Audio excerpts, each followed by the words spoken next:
Just to start, I would like to commend Call of Duty World War II for including a concentration camp. For the first time, this major AAA franchise has done the World War II setting and actually depicted a part of the Holocaust. The problem is, it is a whitewashed, sanitized depiction that comes and goes without really making an impact. It's more than a little frustrating that even in a series which shows 1,000 horrific ways for a soldier to die, we are still shying away from perhaps the most horrific part of World War II. This is not the case in Wolfenstein.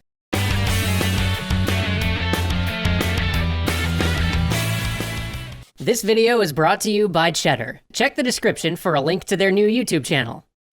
Playing these two games back to back, I quickly realized something. Call of Duty is one of the biggest budget World War II epics ever made, and Wolfenstein II is over-the-top schlock, but only one of them actually has the guts to talk about Nazis and Nazism. Only one of them is really willing to portray the evil found in that regime, and only one of them portrays the dangers of fascism, racism, and unfettered nationalism. And let me tell you, it's not the game that's, quote, historical. Call of Duty goes to great lengths to make sure that every gun looks authentic and every uniform looks accurate. But when it comes time to depict the Holocaust, it only shows us an empty concentration camp, devoid of any of the impact of something like that famous scene in Band of Brothers where they liberate part of Dachau. Wolfenstein, meanwhile, a spin-off of a series that originally had you fighting Robo-Hitler, by the way, makes no bones about kicking things off with a racist dropping the N-word while talking about foreigners taking white jobs, as well as addressing the homophobia within the Nazi regime, talking frankly about the horrors and the genocide perpetrated by the Nazis, and even showing a totally emasculated and pathetic Hitler designed for ridicule and contempt. Why? Because Wolfenstein is a B game, in the same way that B movies are B movies. B movies, for those who don't know, originated as the low-budget second half of double features in American movie houses, but they quickly evolved into something fundamentally different from mainstream cinema. Because of their lower budget and the fact that they were made outside, or at best on the fringes of the Hollywood studio system, these films had a lot less oversight. There was no one really telling these filmmakers what could and could not be done. And because of that, these movies became this hotbed for weird, transgressive ideas. They pushed the boundaries of cinema, and they often did this simply to appeal to that more primal part of us that the big studios found unsavory, continuously pushing the level of sex and violence in film. But in doing so, the best of them also pushed what film could say. The best of these films, such as Body Snatchers and Dawn of the Dead, used all of those titillating features to keep an audience riveted, while at the same time commentating on the society that audience lived in.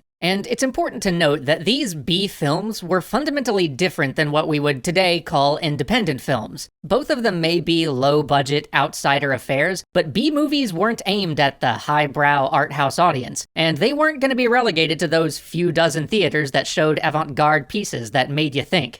B movies were films for the average Joe. The folks making these genuinely loved big-budget films. They wanted to be big-budget directors. Many of them didn't really think of themselves as being different from a big-budget filmmaker. And many of them didn't realize they weren't working on big-budget pictures because, well, a lot of them just weren't very good filmmakers. But that's important because it also meant that most of the folks working on these things didn't have a solid grounding in conventional industry wisdom. And as such, they didn't know what not to do. By breaking Hollywood taboos while still appealing to a mainstream audience, these schlock filmmakers started to expand what the mainstream found acceptable. It's partially thanks to these B films that the Hays Code began to crumble, and levels of sex and violence that would have been shocking to a 50s audience started to become widely adopted in the Hollywood space. But it wasn't just the titillation that crossed over. In addition to depicting more sex and violence, mainstream releases also started actually exploring topics like the Holocaust and questioning the wisdom of massive nuclear armament.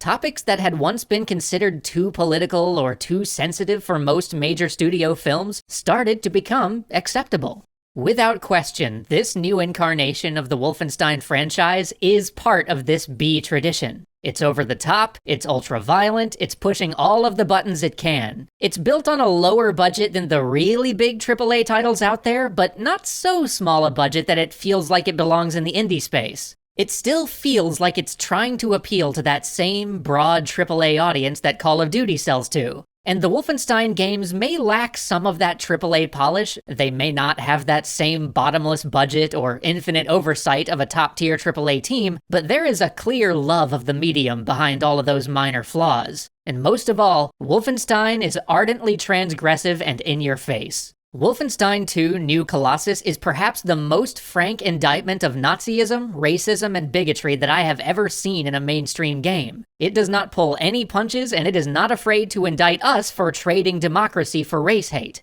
And that got me thinking about B games in general. Wolfenstein isn't bringing the conversation about these topics that we ultimately need to have, but maybe it's presenting the conversation we can have right now. Maybe it's the games like this that will unlock that door, that'll get us as an audience and a medium to have a surface-level conversation about topics that, before this, seemed forbidden. And right now, even that surface-level conversation is so important. Maybe it is games like these that'll get us comfortable as a community and as developers talking about such things, paving the way for a true mega-budget AAA game that really acknowledges the concentration camps, talks about the horrors of Nazism and of embracing an authoritarian nationalist regime. Wolfenstein is not perfect by any means. There is a lot wrong with it. It opens by using the abuse of women as a tool to tell you that the bad guys are bad. It has a Jewish character who rides the line of being a stereotype. But the game is earnest. And maybe, at the end of the day, it's that B-movie sincerity that matters. We'll see you next time. This episode was brought to you by Cheddar, a recently launched YouTube channel with videos that cover business, technology, media, and news, but without the boring parts. They recently released a video about how Pokemon Go changed tech company Niantic's whole trajectory, which seemed like something y'all might be into. And if you like, subscribe to their channel and check out more of their stuff. Tell them Extra Credits sent you.